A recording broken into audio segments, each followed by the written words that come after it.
Arestado ang isang lalaking pumatay ng 7 anyos na anak ng kanyang amo sa Leyte. Ang ugat umano ng krimen, paghihiganti. Nasa frontline ng balitang yan, si Gary De Leon.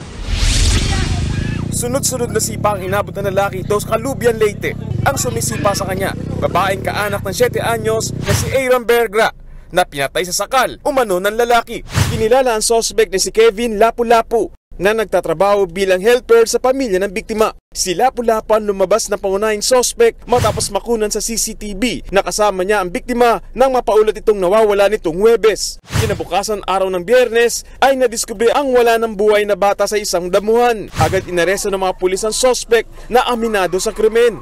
Nagawa umano ito ng suspect para ipaghiganti ang kapatid niyang sinaktan daw ng ina ng biktima. Yung kapatid niya at yung nanay ng biktima, nagkaroon po ng agrumento, nagkaroon sila ng physical na pag-aaway. Dinabdab po yun ng suspect. Pinagplanuhan niya yung gagawin niya, makakapag-ganti sa magulang ng bata.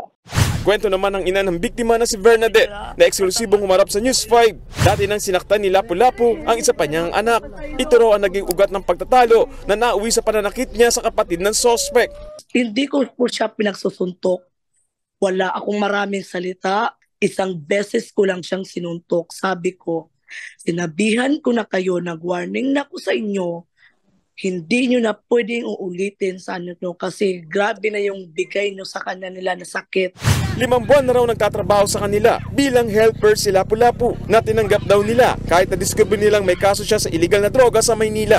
Nasa kustudiya na ng mga pulis ang suspect na naharap sa reklamong murder. Nagbabalita mula sa frontline, Gary De Leon, News 5.